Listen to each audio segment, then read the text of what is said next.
कहा अगर मैं साध्वी रितंबरा रहती तो शायद मैं अधूरी रहती, पर मेरे बच्चों ने मुझे दीदी माँ बना के पूर्ण कर दिया है। स्त्री के होने के मायने सार्थक हो गए। वात्सल्य ग्राम, जिस वात्सल्य की बात हुई, आप सब जानते हो कि गौ माता अपने बछड़े को, बछड़ी को जन्म देती है। गर्भ की गंदगी शरीर पे चिपटी रहती है और गौ माता अपने बच्चे के गर्भ की गंदगी को चाट चाट के उसको उज्जला कर देती है। वात्सल्य यहीं से तो प्रकट हुआ कि जो जैसा है उसे वैसा ही अपना लो। मत देखो उसका कुल, मत देखो उसकी जात, मत देखो उसके माँ पिता को मान्यता मिली थी या नहीं मिली थी। जो जैसा है उसे वैसा अपना लो और उसे जैसा होना चाहिए वैसा बना दो। ये है वात्सल्य। और इस वात्सल्य में रमना, तो अभी हमारे मंत्री जी बोले कि आप सबको दृष्टि मिल गई, बिहारी जी के दर्शन करोगे। देखने और दर्शन में तो फर्क है। ताजमहल दुनिया देखने जाती है पर बिहारी जी के दर्शन करने आती है। तो मैं आप सब जिन्होंने दृष्टि पाई है उनके लिए ईश्वर से प्रार्थना करती हूँ कि अब जगत को देखना नहीं, जगत को जगदीश्वर के रूप में दर्शन करने की प्रक्रिया प्रारंभ हो जाए। तो यह जो दृष्टि डॉक्टर श्याम की टीम ने आपको दी है, ये सचमुच सफल और सार्थक हो जाएगी। मुझे किसी ने पूछा, दीदी माँ ये बताओ कि गोकुल से मथुरा कितनी दूर है? तो मैंने कहा कि देवकी की कोख से यशोदा की गोद जितना। किसी ने मुझसे पूछा, दीदी माँ जीवन और मृत्यु में फासला कितना है? तो मैं कहती हूँ जननी की गोद से शमशान भूमि जितना। कोई पूछता है क्या माँ किसी ने रची है?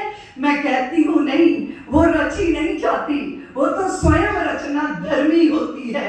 माँ यज्ञ भी है, यज्ञ का फल भी है। माँ गूंगे का खाया गुड़ है, जिसे अनुभव तो किया जा सकता है पर अपनी वाणी से व्यक्त नहीं किया जा सकता। जीवन का माधुर्य दे दो किसी को, धन दे दो किसी को, अन्न दे दो किसी को, वस्त्र, ये सब कुछ भी दे दोगे, लेकिन अगर जिंदगी में आलिंगन प्रेम में बांधने वाली माँ नहीं है ना, तो जीवन बहुत अधूरा रहता है। इसलिए वात्सल्य की सृष्टि का अंकुर यहीं से प्रस्फुटित हुआ कि संतानों को दया का पात्र ना बना के ममता भरी लोरी देने वाली यशोदा माँ देनी है। और आप आश्चर्य करोगे कि वात्सल्य की सृष्टि कहाँ पर खिली। यहाँ से ठाकुर जी गए, लेकिन जब अक्रूर जी उनको मथुरा लेकर गए तो उनका बाल स्वरूप यही छूट गया। वात्सल्य ग्राम के सामने ही अक्रूर घाट है, जहाँ भगवान ने अक्रूर जी को अपने ऐश्वर्य का दर्शन कराया था। आज भी कलयुग में कितनी यशोदाएं हैं जो एक दो कृष्ण और राधा को नहीं, 15-15, 20-20 बच्चों को पालकर बड़ा करके उनकी सफलता की कामना में उपवास करती हैं। ये वात्सल्य की सृष्टि है। मैं तो सिर्फ साक्षी मात्र हूँ। आप सब लोग यहाँ आए, डॉक्टर विशाल जी के पूरी जीवन यात्रा, उनके कष्ट, उनके दुख, उसमें से उभर कर कैसे परिवार में संभाला, कैसे उन्होंने स्वयं को संभाला, सचमुच वो पूरा परिवार हमारे हृदय में बसता है। मैं डॉक्टर श्याम अग्रवाल जी, उनके परिवार को, उनके सब साथियों को, वात्सल्य ग्राम की निष्काम भाव से लगी सारी टोली को बहुत बहुत आशीर्वाद देती हूँ। और आरती मैं फिर कहूंगी कि हम नहीं होंगे, हम तो चले जाएंगे दुनिया से, हमारी उम्र के सब जाएंगे, लेकिन आप सब बच्चे अब तैयार हो गए हैं। आरती के लिए ताली बजाइए। कल अकेले आरती ने इतने सारे ऑपरेशन किए, तो मैं दोहराती हूँ, फिर आप सब दोहराना। देश से है प्यार तो हर पल ये कहना चाहिए,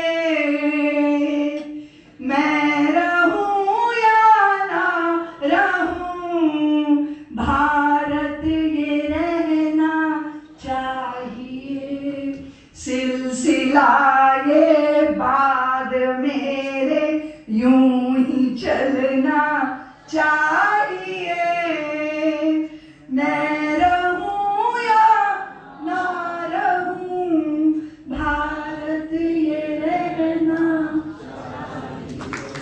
वृंदावन बिहारी लाल। मैं आदरणीय राम सुख जी यहाँ विराजे है, अपना घर के बहुत सारे कार्यकर्ता यहाँ आए हैं, विशाल जी के ससुराल पक्ष को भी, विशाल जी के अपने पिता के पक्ष को भी, सबको मैं बहुत बहुत आशीर्वाद देती हूँ। हमारी आदरणीय कीर्ति अम्बा जी यहाँ विराजी हैं, आपकी उपस्थिति हमें बहुत सुख दे रही है। मैं अपनी वाणी को विराम देती हूँ।